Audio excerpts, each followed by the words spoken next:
how to not lose your mind in college. All right. Now, I'm gonna just say it right now. You might hear some of these tips. You might have heard some of these things before that I'm gonna say, but I'm not here to tell you the generic like, don't do an 8 a.m. and do your homework on time. Like, okay, you can find that advice anywhere on YouTube. I'm gonna talk to you guys as someone who's recently graduated. I've been out of college for, I guess, a year and a half. Now, I graduated class of 2023. It is now September 2024, so a little over a year. I've been out of college, and I'm here to tell you how I got through it. Honestly, I'm not even sure these tips, I actually applied them at the time, but this is just what I'm thinking about in retrospect that I wish I had done to not lose my mind, because I definitely lost my damn mind when I was in school. I don't want y'all to lose your minds. So I hope whoever's watching this is watching this at the perfect time for them. Midterms are coming up. If you haven't already had your midterms, it's about to be October. This is a very hectic time in the college world. So hopefully this video is coming out at the right time for you guys to see it and for you to fully absorb it and for it to help you. So that being said, let's get started. My first tip, how to not lose your mind.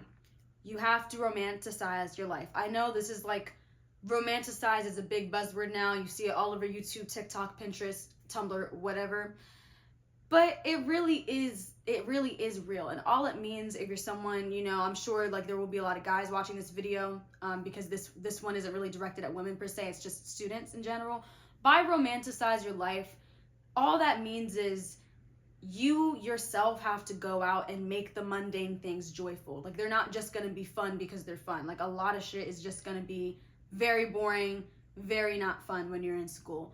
You have to romanticize your life and romanticize your college experiences if you're going to enjoy all the little things. So some ways that you can romanticize your life are through your style. And by style, I mean your book bag or your bag that you have, or your laptop, your pens that you use for class. You know, I don't know if you guys are like digital. College now is very different, I assume. ChatGPT and all that, you know, AI completely changed the college game. I'm sure college is very different now than when I was in school, because ain't none of that come out until right when I was leaving anyway. So I don't know if you guys are fully digital or if you have planners and, you know, you use papers and binders and things. But one way you can romanticize your life is if you have a favorite color or a specific sense of style, make sure all your school related things are within that style. So my favorite color is pink. On the low key, I feel like it's green, but let's just say it's pink. All my stuff is pink, right? Hydro flask. I have a pink hydro flask. I got this when I was in school, and I felt like a pretty pink bitch walking around campus, right? I wanted to drink water way more when I was in class when I had this. You know why? Because I felt cool. Same with my Stanley. I have a Stanley cup now. Things like that. If you have a Stanley or a hydro flask that's in the color that you like, and this sounds very like stupid and random, I'm sure, but I promise, like, these things do make a difference, because when you're in that 8 a.m., which I'm sure a lot of you inevitably have 8 a.m.s. Like I said earlier, I'm not gonna tell you guys don't do it 8 a.m. I took several 8 a.m.s and I was fine. I hated them. Hated being up in the morning. I'm not a morning person, but sometimes like you have to take the class at 8 a.m. because that's all that's there. But anyway, back to the point. Enjoying the mundane parts of being up at an 8 a.m. or being in a class you don't like. You can enjoy those things more if you make them fun and pretty. So another example, like my lock screen for my my iPad, which is what I use for my notes in class. I was paperless my entire 4 years of college. I didn't have binders or notebooks. I knew I wanted to be an iPad girly from day one, so I got me an iPad Air. I still use her only for work purposes, and I have a laptop as well now. But I made sure my iPad was like pretty, you know. I have like a plain pink case, but like my lock screen had like a bunch of motivational material on it, you know. Like I make sure my phone and my iPad and my laptop locks, all my like lock screens and home screens were basically vision boards, right? So all the things I wanted out of school, out of life in general, I had it right there, clear as day. So when you're going to do your homework, when you're going to take your notes in class, like you're immediately faced with what you're working towards, you know what I mean? So that's just one example. Also, when you write your notes, like make your notes pretty, organize your notes. Another way you can romanticize your life is through your routines, right? If you have like, find a go-to coffee shop on campus. I'm sure, again, if you're watching this, you're already in school. I'm sure you already have a place, but that's involved in romanticizing your life, because guess what? All of us go to get coffee and tea or whatever on campus when we're working. Like, I feel like that's a thing all college students do. Like, you have a signature drink, and if you don't, find one. Whether you're a coffee drinker, tea drinker, or you drink some other stuff, or maybe you have like a signature like muffin, or you get a bagel every day before that 8 a.m. Have a secret. It doesn't have to be a secret spot on campus per se. You could have a secret spot. That is some advice I will give. Like, have a secret spot if there's somewhere to have a secret spot. But also have a designated spot that you study or do your homework in. Now, if you're someone like me and you don't love routine, you don't love consistency, you like to change it up, feel free to change it up. But I do think it helps, not losing your mind. It helps to have some different areas. So for me, when I was on campus, my go-to study spot was always Starbucks. Now, obviously, I don't drink Starbucks no more. I'm not in college anymore. So if I was still in school, I probably would not be working there. But prior to everything that we know happened, that was my spot, right? Starbucks was directly next to the business school, and I was a finance major, so I was really only on that, at least my senior, junior year, I was only working in that pocket of campus. I didn't really need to go to the other side of campus. So Starbucks was my spot. I liked working in there. I could get the same drink every single time. I got my coconut chai, and I was sitting down, typing. And if I wasn't there, then I was just in my dorm, to be honest. I didn't love the library. You might not love the library. That might not be your thing. You don't have to work anywhere that everyone else is working. You might not like getting a study room, and working with your friends because you can't focus because you're just going to goof off. You have to find what works for you, and whether that's one consistent secret spot that you always work in, like one little corner, a campus, one little area that nobody really goes to, or you switch it up every now and again. Look for different areas. Your campus, I'm sure, whether it's a huge university, tiny community college, whatever it is, like, there's a million random pockets with tables and chairs to work. Some that are more public, that are noisier. Like me, I like the noise while I was at Starbucks. Or little quiet pockets. They exist. So all of this has to do with romanticizing your life, because if you have little secret spots and an iPad and a nice, coffee cup or a tumbler or a bag that you like, all of these things are going to make you want to go harder and want to focus more. And they will keep you from losing your mind, because if you're getting up and going and there's nothing extra that you're adding to your day that makes it more enjoyable, then your mental health is going to yeah, at some point mental health's gonna decline, and you need a little treat. That's tip number 1. Romanticize your life. You want to romanticize your life. There's more tips than this. I just gave like a couple vague examples. You want more examples of this, just look up on YouTube or Pinterest how to romanticize your life or how to romanticize school.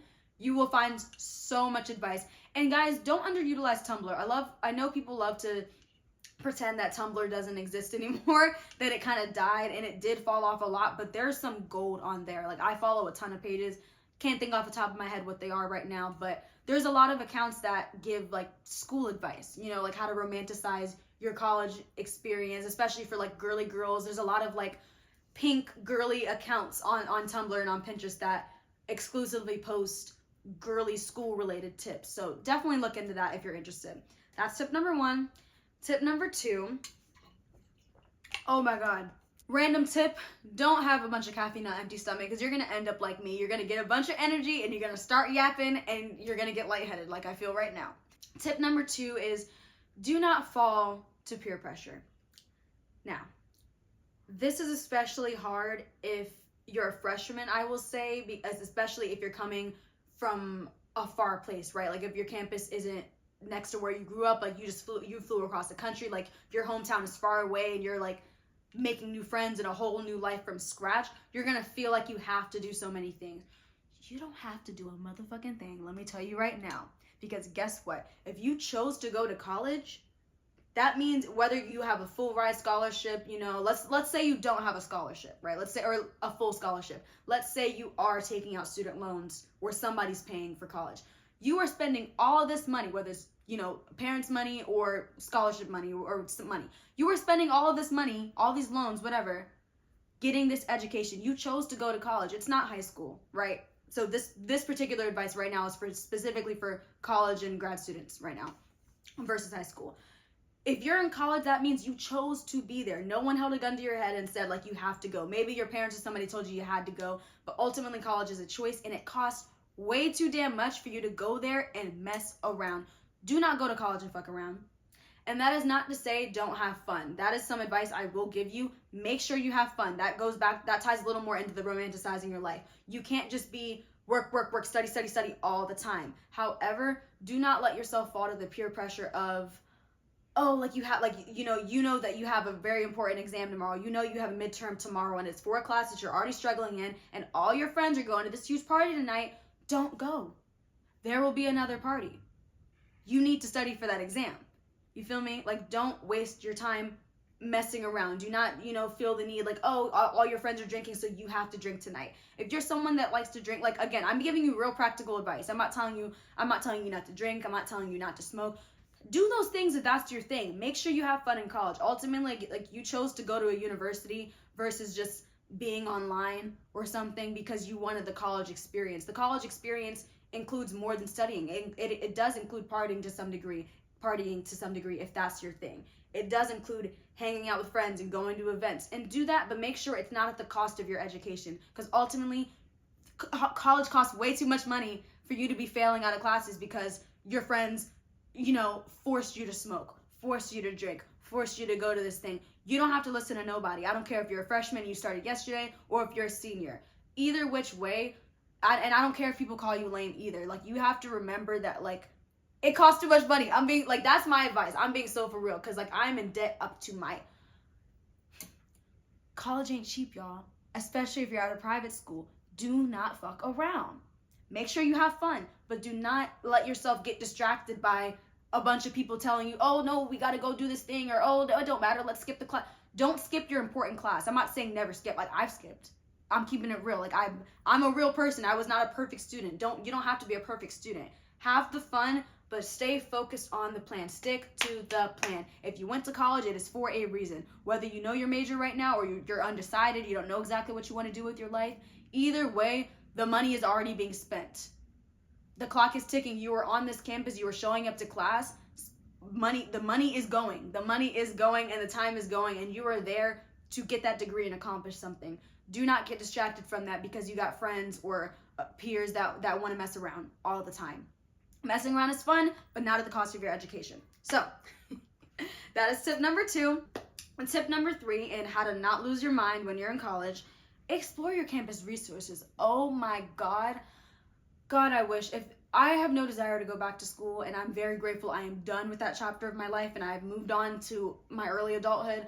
But if I could go back, I would explore the campus resources because there was just so much that I didn't know about until right as I was graduating. Simply because I took the time in between classes, and when I wasn't in class, when I wasn't busy, I would just walk around. I would just walk into random buildings. I was in random buildings for random reasons my senior year, and I would just see flyers on the wall. I'm like, oh my God, there's these seminars and there's these clubs and there's these events. Like, the campus, your university is not going to email every student about every single opportunity. You have to go and find those. Yeah, I'm going to keep mentioning throughout this video about how much college costs because I feel like no one ever remembers to say that part. And this doesn't apply as much as if you're on a full ride, but most people are not on a full ride. College costs a lot of money. Way too much money to not completely milk it for everything it's worth. And I promise you, every building on that campus, you don't have to be within a certain program or a certain major to get funds. Like, literally just start asking. All anybody can tell you is no. And don't feel embarrassed about anything. Like, again, you are paying to be in college. It's not high school. College actually costs money. You are actually, like, intentionally there. If you're in college, you are there on purpose. Do not feel ashamed to walk into financial aid and ask certain people, ask certain professors or certain deans, like, hey, like, what resources are available for me? What scholarships? Like, open your mouth. Open your mouth. Like, one way, I'll tell you guys one way I got extra money. So I went to LMU, Loyola Marymount University, and someone named Charles Mason, amazing, love him. All the black students love him. I'm forgetting right now what his official title was, but he worked within black student admissions. Like, he was like the director of black student admissions, I think. I'm not positive he still works at LMU anymore. The rumor is that he retired. I don't know anyone at school anymore, so I don't even know that for a fact. But when I was there, he was known for getting all the black students some extra money. He would tell them straight up, like, hey, send me an email, right? Send me an email, apply for financial aid in the official way and get that money. But also ask him for an appeal. explain your financial situation. He would say, send me an email explaining why you need some extra money. He'll find the extra money. And I'm sure there's, whatever school you go to, there's somebody on that campus that can get you extra money. Somebody house and pool somewhere. You really just got to start asking and start looking. So that's something on the money side. But another thing when I mean by resources is career opportunities. Again, there are so many events and like seminars with working professionals that, you know, you're not going to hear about naturally because you might not be in that program. Or again, like the university is not going to email every student everything. You really just have to be inside a certain building and see a flyer on the wall to know certain things are happening. Like there were so many things I saw after the fact, like damn, like I was, you know, in the School of Film and Television, and I was just in there for like a random reason. I don't remember what it was for, but I'm looking at the flyers on the wall, and there's an animation club, and oh, there's this animation meet where there's like this person from Cartoon Network coming to campus, you know, or this play, or there's this audition for this thing, or oh, this director's in town. Like, and I'm just thinking like, why I hear about all this? Like, ain't nobody told me nothing. Ain't nobody told me nothing. Like, I don't want you guys to be in that boat. So walk around your campus and just walk into buildings. I like 99% of these events for whatever program, right? Whether that's like a seminar or something with like a professional within that major, within that field, or I don't know, just some sort of event. I promise you 9 times out of 10 it's free. Like you don't have to be a business major to go to this business conference. Just sign up. But again, you're not going to know about this unless you were to walk into the business school and see the flyer on a wall somewhere. If there's a flyer somewhere, read it. Read it. If there's a flyer somewhere, read it. Because I promise you there's probably a club or just something you're interested in that you probably would not have known about otherwise. So milk the school for what it's worth. That is this section of the video. Milk the school. Milk the financial aid. Ask your deans. Ask your professors. You know, like somebody knows somebody that knows somebody that can get you some extra money, get you an opportunity somewhere. Because again, college costs way too damn much to not find every single possible thing that's going to help you out. So explore your campus resources. That's tip number 3. And tip number 4, and then I'm going to wrap up this video. This is going to be a controversial one.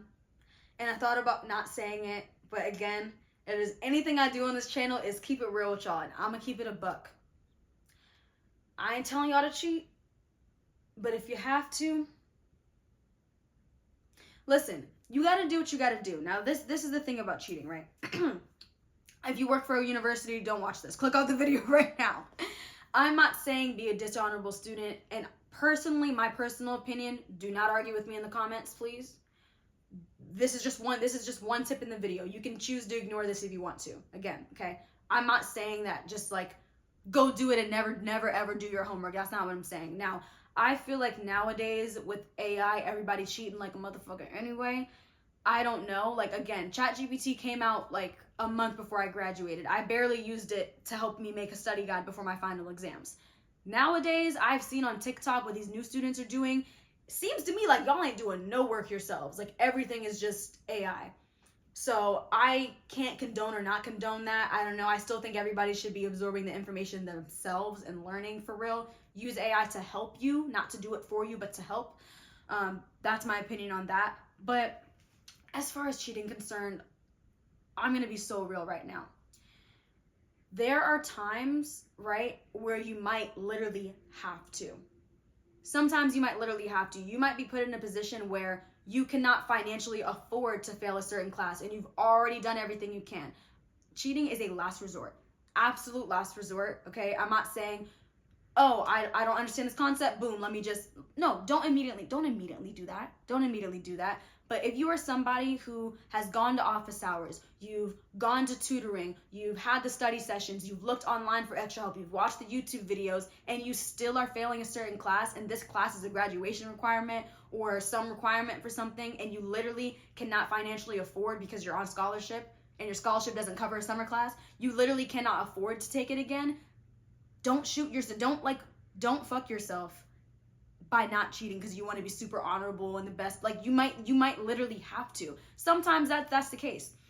I'm gonna give you guys a quick little story, and I'm gonna wrap this video up and wrap this section up. My business ethics class.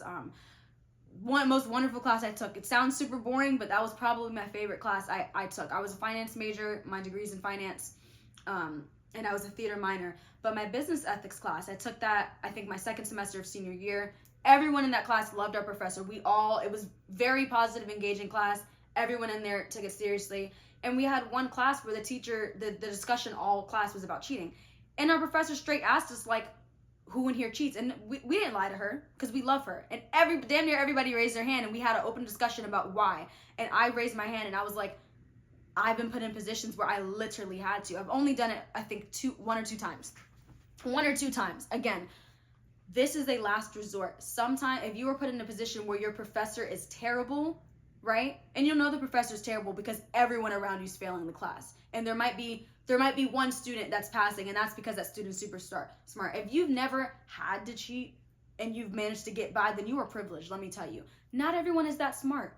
If you have always managed to pass a class, then you have a specific intellect. Not every college student is that smart. Not every student can understand every material. Some people, like myself, and I'm sure the majority of college students, actually need to be taught the material to understand it. There's a lot of students in school that are just really smart, and even if the professor sucks and it's a really difficult class, they'll pass it anyway because they just understand it without trying. A lot of us actually need to be taught. So there's been times with myself and with plenty of other people I know, and this is what was discussed in that class. Everyone is failing. The professor is teaching us material that's literally not on the exams. There's no other professor, so I can't fail the class and take it with another professor because there's no other professor that teaches it. Or maybe there is, but it's at a time, there's only one class period available, and it's at a time where I can't take it. And I've already gone to office hours, already gone to tutoring, already exhausted every means of figuring it out myself, and the exam's tomorrow, and if I flunk, I'm gonna be fucked. In that case, sometimes you have to do it. Now, I'm not telling you to do it, but if you have to, that doesn't mean you're a bad student. I promise you, like, majority of college students do it. And I'm not saying don't like cheat because you're lazy. Cheat because you literally do not have another option and you can't afford to fail the class. It is a last resort. There is nothing wrong with it. Again, morally, do not argue in my comments. This is not what this video is about. This is just one little tip, okay? We can discuss morals at a different time. I don't think it's morally wrong, and that's what the discussion was in that class, whether it's morally wrong. I would never cheat in a class where a professor was really, really, like, we told her straight up, that professor, all of us were like, yeah, we'd never cheat in your class because you are an amazing teacher. We understand the class. Even if I didn't understand the material, it wouldn't have been because the professor sucked. So if I got a D on an exam in her class, which I didn't, I almost got an A on everything because she was a great professor. And it wasn't because the material was easy. She was just great at her job, But if the professor really knew what they were doing and properly taught material, and I was struggling because I was just struggling, I wouldn't have cheated. I would have just gotten a low grade. I've taken plenty of really difficult classes that I absolutely did not cheat in, and I just accepted my C- or whatever. But there have been a few classes where, like, there was no way in hell I was going to pass it. And same with everyone else. Like, everybody was like, yeah, like, sometimes you got to do what you got to do is all I'm saying. And I don't think that's morally wrong. That doesn't mean you're a bad student, and that doesn't mean you make a habit of it. But my point is, college costs way too much money for you to shoot yourself in the foot trying to do the right thing when the right thing is just what's best for you at the end of the day. So, in summation, let me recap real quick and get off this video. Romanticize your life. Right, romanticize your college experience, make it very cutesy, have fun with it, make going to class every day something that seems fun even if it's not fun.